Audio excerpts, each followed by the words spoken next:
Au niveau des chiffres de la NPE, ce qui est intéressant aussi de noter, c'est qu'il n'y a pas qu'au niveau des chômeurs que les chiffres ne sont pas très réalistes, il y a aussi la question des offres d'emploi. Parce que c'est l'autre volet du travail d'un conseiller.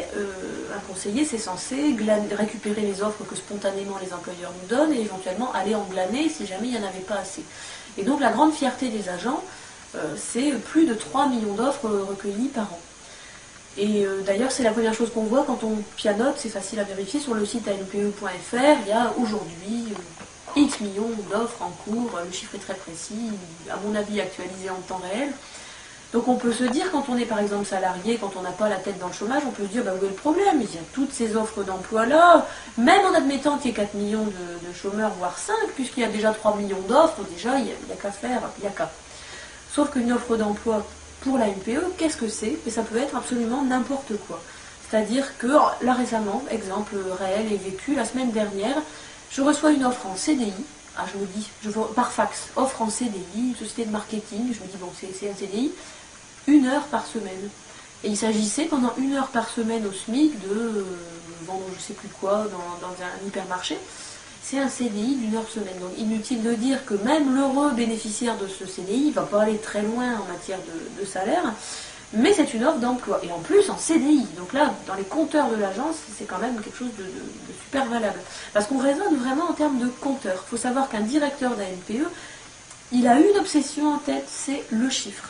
Il y a des chiffres à faire monter et des chiffres à faire descendre. Évidemment, le chiffre à faire monter, c'est le chiffre des offres d'emploi, et le chiffre à faire descendre, c'est le chiffre du nombre de demandeurs, du nombre de chômeurs.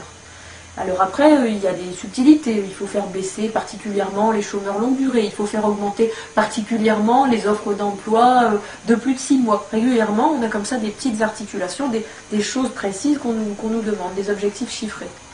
Et donc au niveau des offres, c'est quelque chose pareil, de la même façon qu'on peut très facilement vérifier de l'extérieur. On va sur le site de la NPE, on choisit un métier, je ne sais pas, carreleur, fleuriste, et on cherche le nombre d'offres sur sa région. Alors il y en a plein. Et puis après, dans nature d'offres, on va sélectionner CDI ou CDD, et puis là, ça s'est dégonflé. Parce que des missions d'intérim, ça oui, il y en a, des contrats très courts, ça oui, il y en a, des temps partiels, ça oui, il y en a. Des vrais boulots qui permettent à quelqu'un de s'assurer un revenu décent, il y en a franchement pas beaucoup. Et encore une fois, c'est très facile, on peut le vérifier très simplement sur le site internet de la NPE. Un conseiller à NPE, ça évolue en fait au milieu de plusieurs publics très très différents. D'où la difficulté d'être conseiller à NPE aujourd'hui.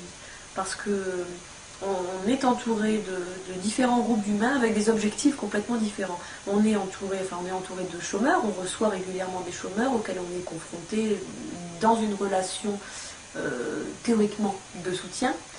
On est aussi entouré de collègues, on pourrait dire qu'ils ont les mêmes pratiques, mais c'est pas toujours tout ça très harmonisé, donc ça peut aussi générer des frictions. Et quand il y a souffrance dans un collectif, ça se multiplie, c'est pas facile à gérer. Et on a aussi une hiérarchie qui, elle, a des objectifs radicalement différents de ceux des chômeurs. Puisque si le chômeur veut trouver un emploi, la hiérarchie veut quand même majoritairement que le chômeur sorte des chiffres, ce qui n'est pas tout à fait la même chose. Et donc le conseiller, il se débat au milieu de tout ça.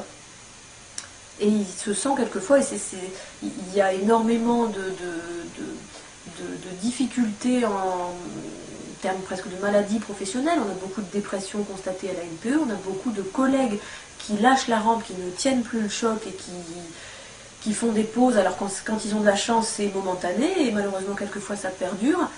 Tout ça pour dire, je ne veux pas faire pleurer sur le sort du conseiller NPE, mais quand même globalement c'est une position très difficile à tenir. Bien sûr, il y a des animateurs d'équipe et des directeurs qui font de leur mieux pour que le collectif et pour que les chômeurs arrivent à travailler en bonne intelligence et pour que ça rende service à tout le monde. Et c'est vrai qu'il y a des endroits où ça fonctionne, il y a encore des collectifs qui arrivent à donner du sens à ce qu'ils font, mais ça devient de plus en plus difficile, vraiment. Au point que même dans la hiérarchie, on commence à signaler des cas de pétage de plomb, de gens qui disent non, je ne peux pas continuer à faire ça, ce n'est pas possible, ça n'a pas de sens. Quelque chose qui est difficile à gérer pour le conseiller, c'est tout simplement l'agressivité du public, des chômeurs qu'il reçoit. On a beau comprendre, on a beau quelquefois partager les mêmes convictions et ce sentiment d'injustice, on n'en est pas moins le conseiller. Et donc pour la personne qu'on reçoit, on est le responsable.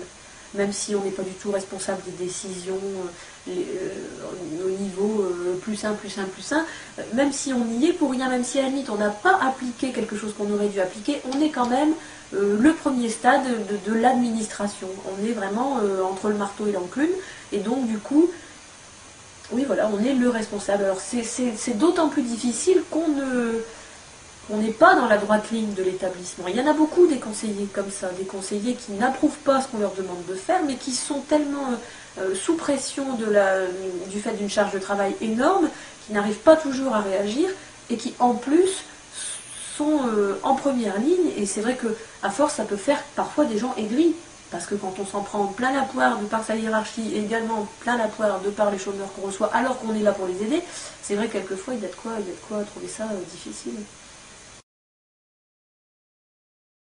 Ce qu'il faut savoir, c'est qu'il y a plusieurs syndicats qui ont demandé, suite à la parution de mon livre, à ce que je sois licenciée.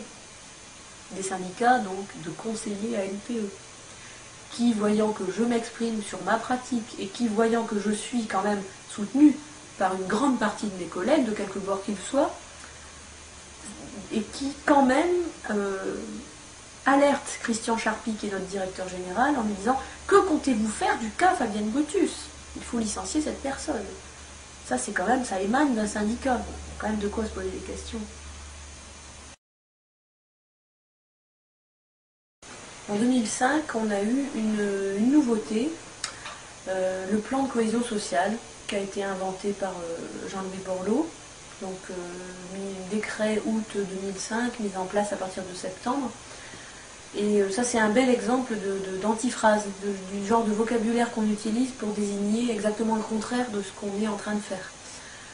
Cohésion sociale, c'est magnifique comme idée, la cohésion sociale. Je veux dire, on se croirait, on est dans de la définition de concept, ça pourrait être un projet de société formidable.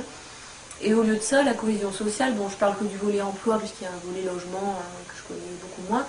Mais au niveau du volet emploi, principalement, le plan de cohésion sociale, c'est quoi ? C'est remplacer les contrats précaires existants par d'autres contrats tout aussi précaires, qui changent de nom, et qui sont à la limite un peu moins bien que les contrats précaires précédents. Ça, c'est quand même un tour de force, et d'appeler ça cohésion sociale, c'est quand même pas mal.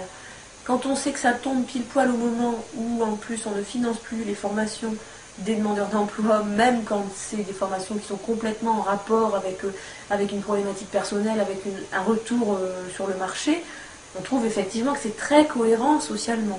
Donc moi, quand j'explique à un chômeur, par exemple longue durée, que je ne peux pas lui payer sa formation puisque le SIF, SIFE, stage individuel de formation, a été supprimé par la loi de cohésion sociale, en général, je vois le chômeur me dire, il ne me dit rien d'ailleurs en général, parce qu'il est tout blanc, il dit c'est quand même délirant, voilà. C'est le plan de cohésion sociale qui a supprimé cette mesure SIF, qui permettait, c'était notre dernière liberté de financer des formations à des gens en sortant des critères acédiques qui sont super restrictifs. Enfin, ça, voilà, c'est un exemple de suppression pure et simple due au plan de cohésion sociale en 2005.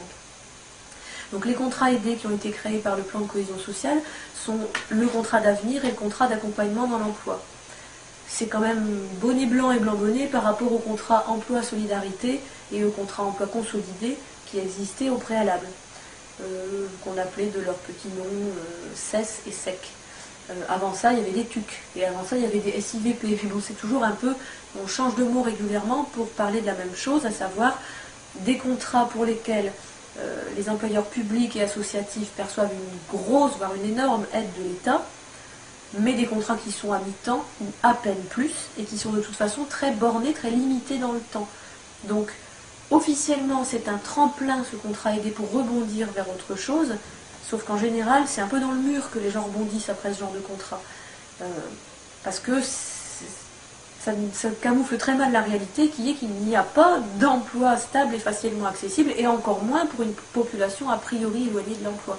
Donc le travers qu'on découvre avec ces contrats aidés, mais bon, c'est pas récent, ça a toujours été, c'est que se positionnent sur des contrats destinés aux personnes très éloignées de l'emploi, se positionnent en fait des gens qui ne sont pas en galère, pour parler vulgairement, qui ne sont pas du tout en difficulté.